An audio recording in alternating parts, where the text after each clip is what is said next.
Baby fat అని ఒకటి ఉంటుంది, బోన్ వెయిట్ అని ఒకటి ఉంటుంది. రెండిటికి డిఫరెన్స్ తెలియక చాలా మంది రెండో ఒకటే అనుకుంటుంటారు. అసలు ఏంటండి ఇవి? వెయిట్ అనేది ఎట్లా అంటే మొత్తం బాడీ అంతా కలిపితే body weight. Bone, muscle, organs, tissues, water, blood, అదే ఫ్లూయిడ్స్, బాడీ ఫ్లూయిడ్స్, తర్వాత ఫ్యాట్, ఇవన్నీ కలిపితే మనకి బాడీ వెయిట్ వస్తుంది. అయితే మా దగ్గరికి వచ్చినప్పుడు మనం వాళ్ళ బాడీ వెయిట్ తీసుకుంటాము, హైట్ తీసుకుంటాం. ఈ రెండు ప్లాన్ చేసుకుని వాళ్ళ ఐడియల్ బాడీ వెయిట్ ఎంత అనేది క్యాల్కులేట్ చేస్తాం.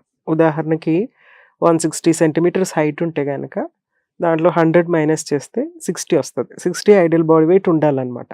వాళ్ళు 70 కేజీస్ ఉన్నారనుకోండి, ఓవర్ వెయిట్ కేటగిరీలో ఉంటారు. 75 ఉంటే ఒబేసిటీకి స్టార్టింగ్లో ఉన్నట్టు అనమాట. మళ్ళీ అదే 90 ఉన్నారనుకో, ఒబేసిటీ థర్డ్ గ్రేడ్లో ఉన్నట్టు అనమాట. అలాగా గ్రేడ్స్ మారిపోతూ ఉంటాయి. ఇది బేసిక్గా మనం చేసేది.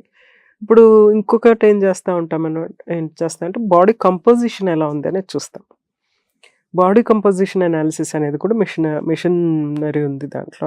అది కూడా దాని మీద నిలబడితే మనకు అన్ని చెప్తూ ఉంటుంది. అంటే బాడీ మాస్ ఇండెక్స్ అనేది ఒకటి చూపిస్తుంది. అది కాకుండా ఫ్యాట్ పర్సంటేజ్ ఎంత ఉంది, తర్వాత మన లీన్ మాస్ అంటే మజిల్ మాస్ ఎంత ఉంది, మన బోన్ ఎంత ఉంది అని చెప్తుంది అనమాట. సో అందులో మనకు తెలిసిపోతుంది అనమాట ఈ ఫ్యాట్ పర్సంటేజ్ ఎంత ఉంది అనేది. ఫ్యాట్ పర్సంటేజ్ ఎంత ఉంది అనేది చూపించి కూడా ఒక ఫిగర్ కూడా వస్తుంది అనమాట. ఆ ఫ్యాట్ ఎక్కడెక్కడ ఉంది అనేది కూడా చూపిస్తూ ఉంటుంది అనమాట. సన్నగా ఉన్నా కానీ, లావుగా ఉన్నా కానీ బాడీ కంపోజిషన్ చూస్తే కనుక వాళ్ళకి ముందు ముందు ఎటువంటి హెల్త్ ప్రాబ్లమ్స్ వస్తాయని మనం చెప్పగలుగుతాం అనమాట. సన్నగా ఉన్నా కూడా ఫ్యాట్ పర్సంటేజ్ ఎక్కువ ఉంది అనుకోండి, ఉండటానికి 60 కేజీలో లేకుంటే 50 కేజీలే ఉంటారు, కానీ ఫ్యాట్ పర్సంటేజ్ ఎక్కువ ఉంటుంది బాడీ కంపోజిషన్లో. బోన్ మాస్ తక్కువ ఉంటుంది వాళ్ళకి. సో అలాంటి వాళ్ళకి ఏంటంటే సన్నగా ఉన్నా కానీ ప్రాబ్లం వస్తూ ఉంటుంది అనమాట. అదే కొందరు వెయిట్గా ఉన్నా కానీ వాళ్ళకి ఫ్యాట్ పర్సంటేజ్ తక్కువ ఉండొచ్చు, మజిల్ మాస్ ఎక్కువ ఉండొచ్చు అనమాట.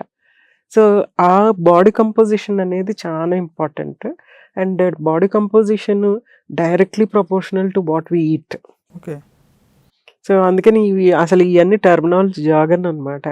బేబీ ఫ్యాట్ కానీ, లేకుంటే బోన్ వెయిట్ కానీ, ఇవన్నీ కూడా మనము అవసరానికి ఉపయోగించుకునే టర్మ్స్ అంతే.